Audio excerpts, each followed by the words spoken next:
হয়, এই মুহূৰ্তত মই উপস্থিত আছোঁ ধনশিৰিৰ কাষৰ যি পাৰঘাট গাঁও আছে, সেই পাৰঘাট গাঁৱত মই উপস্থিত আছোঁ। এই মুহূৰ্তত চাৰিওফালে এই গাঁওখনৰ চাৰিওফালে এতিয়া পানী আৰু পানী।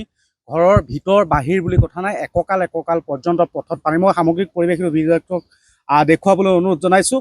আৰু এই মুহূৰ্তত এগৰাকী বাইদেউ আচলতে এইফালে আহি আছে। যিহেতু ঘৰৰ ভিতৰত পানী, সমান্তৰালভাৱে পথত প্ৰায় এককাল পানী। আৰু এই সমগ্ৰ গাঁওখনৰ বাবে যোগাযোগৰ একমাত্ৰ আচলতে হাহিলা হৈ পৰিছে এতিয়া নাও। আৰু নাও নহ'লে নিজৰ বাসগৃহখন চাবলৈ আহিব নোৱাৰে। বানত জুৰুলা এই পাৰঘাটৰ এতিয়া ৰাইজৰ আচলতে নাজল নাথল এক পৰিৱেশৰ সৃষ্টি হৈছে। মই পোনে পোনে আমাৰ লগত এগৰাকী বাইদেউ আছে, মই বাইদেউৰ পৰা জানিব বিচাৰিছোঁ। বাইদেউ, কিমান দিন হ'ল এনেকৈ? আমাৰ 20 বছৰমান হৈ গ'ল এই গাঁৱতে থকা। এই পানী কেতিয়াৰ পৰা আহিছে? পানীটো হৈয়ে থাকে, প্ৰত্যেক বছৰে? এক সপ্তাহ হৈয়ে গ'ল। এবাৰ আহিলে আকৌ ওলাই গ'ল, আকৌ আহিলে এই সপ্তাহ পিছতে। কালিৰ পৰা একদম ৰাতিপুৱা একদম ইমান জোৰকে পানী বাঢ়িলে, সোমায়ে গ'ল। আমাৰ যাবলৈ ৰাস্তা নাই। এই নাওখন নাথাকিলে আমি যাব নোৱাৰো। কিমানটা পৰিয়াল আছে? আমাৰ আছো পৰিয়াল 30টা মান আছো আৰু 30টা 28 মান এনেকে এই চুকলৈকে ঘৰ আছে, বহুত ঘৰ আছে। নিশ্চয়কৈ এই মুহূৰ্তত আচলতে এই সমগ্ৰ অঞ্চলটো আচলতে পৰিৱেশ এনেদৰে। বাইদেউ, যদি অকণমান এইফালে আহিব পাৰে, মই আপোনাৰ সৈতে কথা পাতিব বিচাৰিম। প্ৰায় আচলতে 30ৰ পৰা 20 ঘৰ মানুহ এনেদৰে 20টা পৰিয়াল আচলতে এনেদৰেই আচলতে নাজল নাথল অৱস্থাত জীৱন নিৰ্বাহ কৰিবলগীয়া হৈছে। প্ৰায় দেখা গৈছে যে আপোনাৰ প্ৰায় 20 বছৰ ধৰি এনেদৰে ধনশিৰি পাৰৰ এই পাৰঘাটত এতিয়া নাজল নাথল এক পৰিৱেশৰ সৃষ্টি হয়। সপ্তাহৰ মূৰে মূৰে আচলতে এনেদৰে পানী সোমায়। আৰু এতিয়া যিহেতু শাওণমহীয়া মানে পুনৰবাৰ আচলতে দ্বিতীয়বাৰৰ বাবে প্লাবিত কৰিছে এই পাৰঘাট গাঁও। মই বাইদেউ চলাইছোঁ। বাইদেউ, প্ৰায়ে পানী সোমাই থাকে? পানী সোমাই থাকে ছাৰ, পানী সোমাই থাকে। এসপ্তাহৰ ভিতৰত সোমাব, 2 দিন 3 দিন ঘৰৰ ভিতৰত থাকিব, আকৌ ওলাব। আকৌ তেনেকে মানে আমাৰ ৰাস্তাৰ সুবিধাটো নাই। নাও থাকিলে নাৱত পাৰ হ'ব হয়, নহ'লে যাৰবাৰ আছে সি পাৰ হয়, যাৰ নাই যে তেনেকুৱা ঘৰতে থাকিবলৈ হয়। চৰকাৰী সাহায্য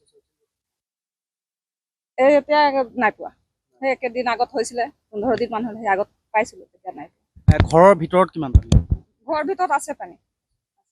পথতটো এককাল। এই মন্ত্ৰীসকল কোনোবা আহিছে নাই?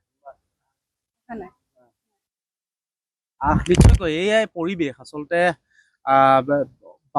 বাসগৃহৰ ভিতৰত পানী, পথত এককাল পানী। যোগাযোগৰ বাবে একমাত্ৰ আহিলা কিন্তু নাওখন।